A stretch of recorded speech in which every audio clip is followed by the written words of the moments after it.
नमस्कार, नेटवर्क 10 में आप सभी का स्वागत है। आपके साथ मैं हूं कुलदीप। रुक करेंगे इस वक्त की बड़ी खबरों की ओर। पोखरण में हुए हादसे में सिक्योरिटी गार्ड के जिंदा जलने के मामले में मृतक के परिजन और जिम्मेदार कंपनी के बीच मुआवजे की मांग को लेकर वार्ता सफल रही। आपको बता दें कि मृतक जगदीश L&T कंपनी की न्यू दिल्ली सिक्योरिटी सर्विस में सिक्योरिटी गार्ड की नौकरी पर था। वार्ता के बाद न्यू दिल्ली सिक्योरिटी सर्विस के द्वारा मृतक जगदीश की मां को पूरी उम्र पेंशन दी जाएगी। इसके साथ ही 1 लाख रुपए का चेक परिजनों को सौंपा गया। इसके बाद कंपनी अगले 3 महीने में मृतक के परिजनों को 23 लाख रुपए का मुआवजा देगी। इस संबंध में मृतक के परिजनों और ग्रामीणों के साथ पोखरण SDM प्रभजोत सिंह गिल कंपनी के अधिकारियों के साथ बातचीत की गई। इसके बाद परिजन शव उठाने को लेकर राजी हुए। अजमेर में चेटी चंड के अवसर पर शहर में भव्य शोभा यात्रा का आयोजन किया गया। कार्यक्रम में विधानसभा अध्यक्ष वासुदेव देवनानी ने शिरकत की और विधायक और अन्य जनप्रतिनिधियों के साथ गरबा भी खेला। इस दौरान भाजपा लोकसभा प्रत्याशी भागीरथ चौधरी, अजमेर दक्षिण से विधायक अनीता बघेल समेत अन्य कई लोग मौजूद रहे।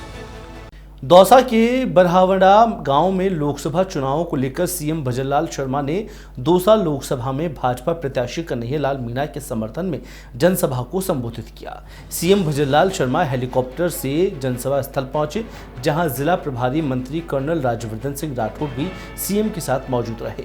इस दौरान भाजपा प्रत्याशी कन्हैयालाल मीणा और विधायक समेत भाजपा नेताओं ने सीएम भजनलाल शर्मा का 51 किलो की फूलमाला पहनाकर स्वागत किया।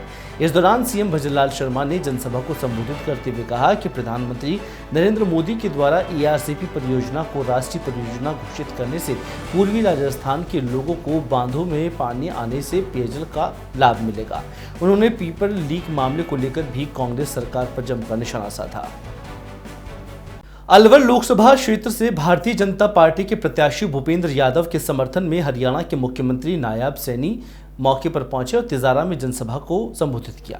इस दौरान हरियाणा सीएम ने केंद्र में एक बार फिर मोदी सरकार बनाने की मतदाताओं से अपील की। साथ ही मोदी सरकार द्वारा किए गए जनकल्याणकारी ऐतिहासिक कार्यों योजनाओं के बारे में विस्तार से जानकारी दी।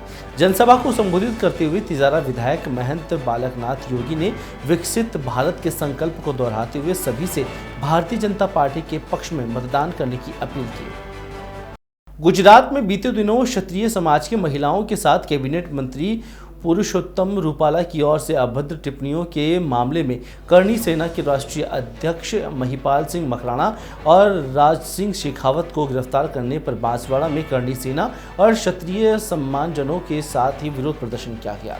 इस बीच उदयपुर रोड स्थित महाराणा प्रताप सर्किल पर श्री राजपूत करणी सेना जिलाध्यक्ष केसरी सिंह टामटिया ने केंद्रीय मंत्री पुरुषोत्तम रूपाला का पुतला जलाया और उन्हें पार्टी से बर्खास्त करने की मांग की। इस दौरान जिले में करणी सेना कार्यकर्ता, पदाधिकारी और क्षत्रिय समाज के लोग मौजूद रहे। आज हम लोग करणी सेना के सभी पदाधिकारी और कार्यकर्ता, हम जो गुजरात में जो पुरुषोत्तम रूपाला है, जो राजकोट से एक्स MLA कह सकते हम अब उसको, क्योंकि उसने हमारे समाज के जो राजा महाराजा हैं, जो हमारे पूर्वज हैं, उनके खिलाफ जो अपराध भाषा बोली गई है, उसके खिलाफ आज हम बीजेपी सरकार से ये मांग कर रहे हैं कि उसका टिकट काटा जाए और उसको बीजेपी बर्खास्त करे और उसकी जगह किसी और को टिकट देके भले उतारे, मगर हम पुरुषोत्तम रूपाला को हरा के छोड़ेंगे। लोकसभा चुनाव को लेकर पुलिस CRPF के जवानों ने कोतपुतली बहरोड में फ्लैग मार्च निकाला। इस दौरान जवानों ने आमजन को निष्पक्ष भयमुक्त होकर मतदान करने की अपील की।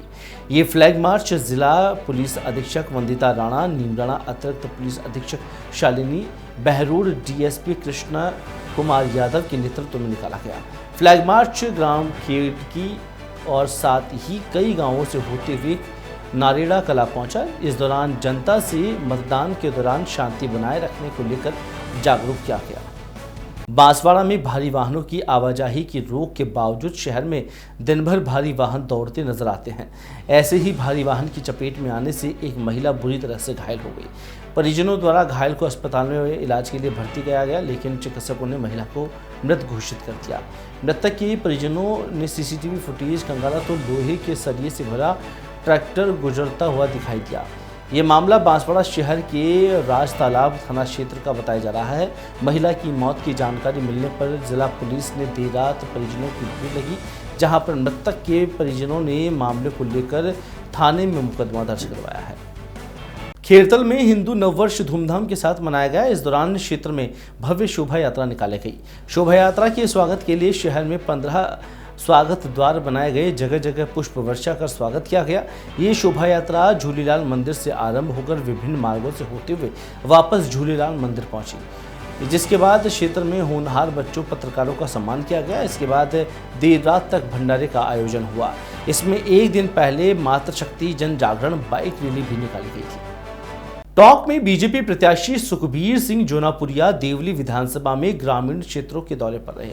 उन्होंने देवली विधानसभा के आवा समेत गिरोली, धूरा कला और साथ ही चंदवाड़ में ग्रामीणों से जनसंपर्क किया। इस दौरान गांवों में छोटी छोटी समस्याओं पर ग्रामीणों से संवाद किया। सुखबीर सिंह जोनापुरिया ने कांग्रेस पार्टी पर जमकर निशाना साधा और कहा कि कांग्रेस ने 75 साल से देश की जनता को उलझा कर रखा है। इस दौरान जोनपुरिया का जगह जगह स्वागत किया गया और साथ ही लोकसभा संयोजक नरेश बंसल और पूर्व विधायक राजेंद्र गुर्जर समेत बीजेपी के पदाधिकारी मौजूद रहे। राजधानी जयपुर के एक निजी हॉस्पिटल में बीजेपी कार्यकर्ताओं ने मिलकर प्रेस वार्ता आयोजित की। प्रेस वार्ता में भाजपा सह प्रभारी विजय राहटकर, शिवसेना नेता और पूर्व मंत्री राजेंद्र सिंह गुड़ा मीडिया से रूबरू हुए। इस दौरान भाजपा सह प्रभारी विजय राहटकर ने कहा कि शिवसेना के साथ हमारा पुराना रिश्ता है। शिवसेना नेता राजेंद्र गुड़ा ने कहा कि देश हित में प्रधानमंत्री नरेंद्र मोदी से बढ़िया कोई नेतृत्व नहीं कर सकता है। साथ ही पूर्व मुख्यमंत्री अशोक गहलोत पर राजेंद्र गुड़ा ने आरोप लगाते हुए कई बड़े बयान दिए।